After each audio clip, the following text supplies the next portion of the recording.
Andrew Bynum was traded for Luol Deng, obviously from the Cleveland Cavaliers to the Chicago Bulls, and he made 0 appearances with the Chicago Bulls because they cut him, deciding not to pay him the $12.3 million that he would have been guaranteed. So they released him on Tuesday. So he is now a free agent. Chris Broussard has this tweet, if we can pull that up very quickly. According to his sources, which are questionable at times, I'm told 8 teams are interested in signing Andrew Bynum, most notably the Heat and Clippers. Playing time, contender status, and money, all factors in the decision. Chris Broussard's tweet, his sources are questionable? Yeah. Okay. It's been proven. It has? Yeah. Yeah. AwfulAnnouncing.com, many of the other fine blogs online. I mean, Andrew Bynum can clearly help a team. There's no question. I mean, there were a couple games with Cleveland he looked pretty good, and then there were games where he looked like he just didn't have any interest in playing whatsoever. Well, that's been the biggest problem, according to sources that told like CBS Sports and thebiglead.com and what have you, that his heart just isn't in it, it appears.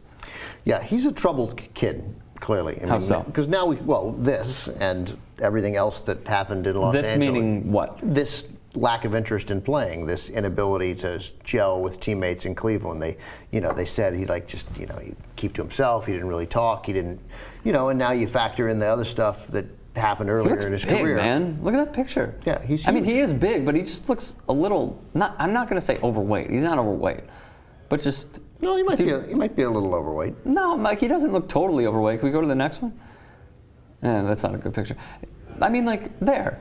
He's a 7-footer. I understand that, but he's just, I don't know. There's something about that that's just like. But I mean, now you look back at everything that happened in Los Angeles and some of the troubles that he had here, and the complaining and the parking tickets and the parking in the handicap zone, he's just, I mean, he's clearly too young. He's a guy who could have used some further seasoning.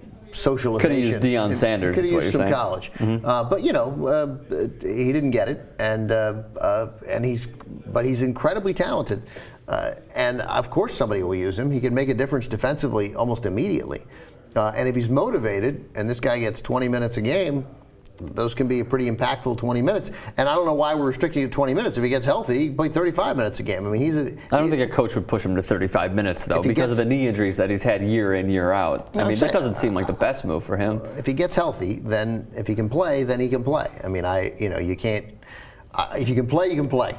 So I would, but I would love to have him on any team I was coaching, especially that there's no risk at this point. Now the Heat, Broussard said, are in the running. The Clippers are in the running. The other teams, according to NBC Sports Talk, I believe this is, Pro Basketball Talk, under the NBC Sports umbrella, the Nets, the Knicks, the Mavericks, and the Spurs. The Nets have said now, no. The Nets have said no? The Nets have said no. Read that this morning? I read it yesterday, even though they have the significant, I think a $5+ million injury exception for Lopez. But they don't want to do it. I'm not entirely sure why, since they can come back and win that division. Anybody can win that division now. Although anybody can win the East. That could be the third seed in the East. Excuse me, the third seed in the East. Fourth. If you have that lousy record, you'll get the fourth seed, but you won't get home court advantage. You'll still be given the fourth seed. I was just saying they could win it outside of Miami and Indiana. I mean, they could beat out the Hawks, it appears.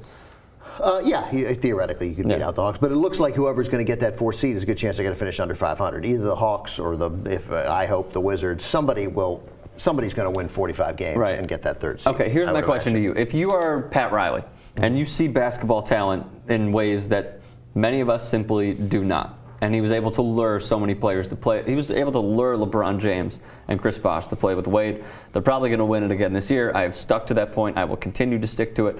But getting to this, would you sign Andrew Bynum? Yeah, definitely. To the Miami Heat? No question. Yeah, and I mean, and you would also think that if he doesn't adapt there, if he can't get motivated to play 15 to 20 minutes a night with LeBron and Dwayne Wade and Chris Bosh, these sort of he might not, though. Right, but if he can't motivate to play with these serious professionals, and Shane Battier and these guys who just know how to play and how to play correctly and how to handle their business in the NBA, well, then he can't play anywhere. So But he wants to play and he wants minutes.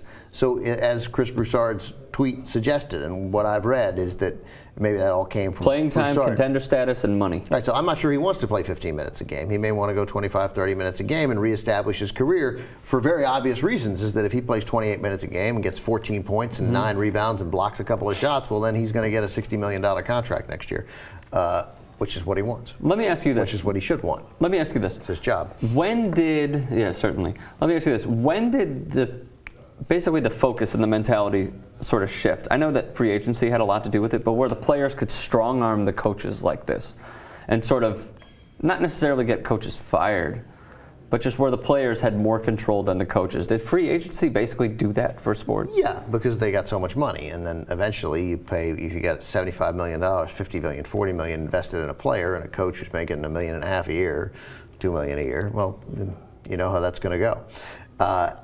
And the player is obviously harder to find. That's the tricky part. Star players. Yeah, difference-making players are hard to find, so you want to hang on to them. Sure.